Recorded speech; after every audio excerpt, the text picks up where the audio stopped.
శ్రీగురుభ్యో నమః. హరి ఓం. ఆపదామపహర్తారం దాతారం సర్వసంపదాం లోకాభిరామం శ్రీరామం భూయో భూయో నమామ్యహం. మనకి సద్దుల బతుకమ్మ గురించి తెలంగాణ ప్రాంతంలో ఉన్నటువంటి ఒక ముఖ్యమైనటువంటి శరన్నవరాత్రి ఉత్సవాల కంటే కూడా గొప్పదైన పండుగ. శరన్నవరాత్రి ఉత్సవాల కంటే కూడా గొప్పగా చేస్తారు. ఆటపాటలతో అమ్మవారిని రేపు 21వ తేదీ అమావాస్య, ఆదివారం అమావాస్య రోజు నుంచే ఎంగిలి పువ్వు బతుకమ్మ స్టార్ట్ అవుతూ ఉంటుంది. బాగా గుర్తుపెట్టుకోండి, ఎంగిలి పువ్వు బతుకమ్మతో స్టార్ట్ అయ్యి 9 రోజులు పూజ చేస్తారు. అంటే చాలామంది ఈ నవమి రోజా అష్టమి రోజా అమ్మవారి ఉద్వాసన గౌరమ్మని ఎప్పుడు మనం నిమజ్జనం చేయాలి. అసలు ఈ బతుకమ్మ అనేటువంటి పండుగ ఎందుకు వచ్చింది?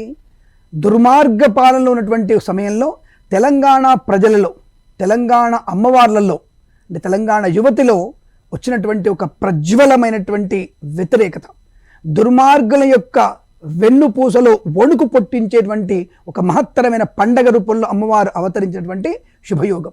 అదే మనకి బతుకమ్మ. మన బతుకుని చల్లగా ఉండడానికి గిరిజన సంప్రదాయంలో చేసుకున్నటువంటి ఒక ఉత్సవం బతుకమ్మ పండగ. చాలామంది హేళన చేసి మాట్లాడతారు కొంతమంది.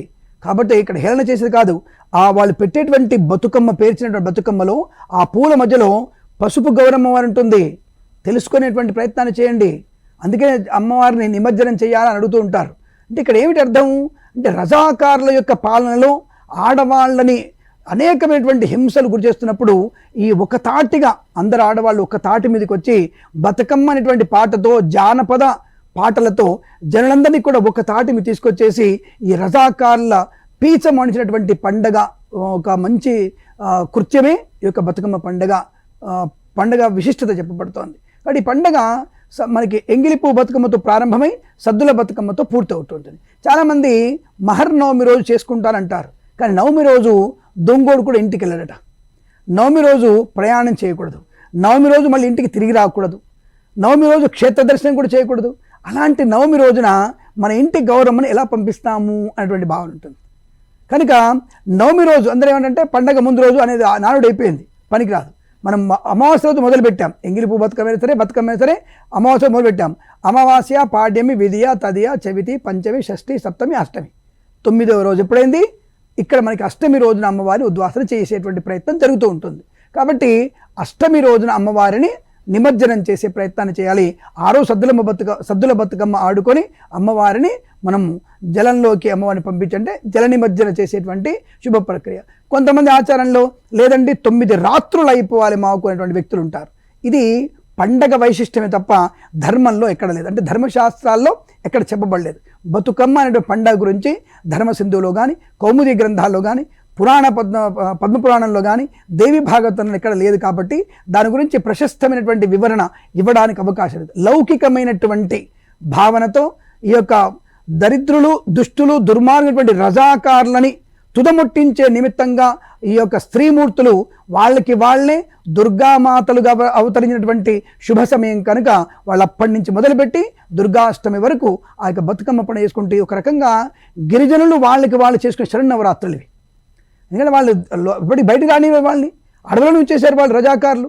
కాబట్టి వాళ్ళ వల్ల మనకి పండగలన్నీ కూడా పక్కకైపోయినాయి. కాబట్టి వాళ్ళకి వాళ్ళే అక్కడ దొరికినటువంటి ఫలాలని, పుష్పాలని పేర్చుకుంటూ గౌరమ్మగా పేర్చారు వాళ్ళు. అంటే ఒక పసుపు గౌరమ్మ ఎలా ఉంటుందో అలాగే పేర్చుకుంటూ చుట్టూ తిరుగుతూ ప్రదక్షిణ చేసుకుంటూ జానపదాలతో అమ్మవారిని స్తోత్రం చేసుకుంటూ అమ్మవారిని స్తుతిస్తూ వారి యొక్క పాటల్ని పాడుతూ అమ్మవారి యొక్క అనుగ్రహాన్ని పొందుకున్నారు. అంతే తప్ప ఇక్కడ ధర్మసింధువులో ఎటువంటి ధర్మ గ్రంథాల విషయం లేదు. కాబట్టి అటువంటి పండగని ఆచారవంతమైనది, తెలంగాణ ప్రజల యొక్క మనోభావానికి అద్దం పట్టేది. కాబట్టి ఆ పండగ విశిష్టంగా చెప్పబడింది.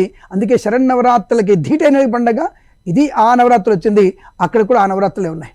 కాబట్టి ఆయా నవరాత్రుల్లో ఒక్కొక్క పువ్వు వేసి చందమామతో అని చెప్తూ వారు పాటలు పాడుతూ అమ్మవారిని స్తోత్రం చేస్తూ ఒక్కొక్క రోజు ఒక్కొక్క అవతారంలో పూజించి, ఒకరోజు పప్పు, ఒకరోజు పులిహోర, ఒకరోజు ఇంకో రకం, అక్కడ కూడా అంతే పదార్థాలు వేరువేరుగా పెడతారు. వాళ్ళు రొట్టెలు పెడతారు, అనేక రకాలు పెడుతూ ఉంటారు. కాబట్టి ఇలాగే అక్కడ వాళ్ళు చేసుకునే గిరిజనులు చేసే శరన్నవరాత్రులే మన వైదికమైనటువంటి శరన్నవరాత్రులతో సమానమైనది, ధీటైనదిగా చెప్పబడుతుంది. కాబట్టి ఈ బతుకమ్మ పండుగ మనకి అష్టమి రోజున, దుర్గాష్టమి రోజున నిమజ్జనం చేయడం ఉత్తమం.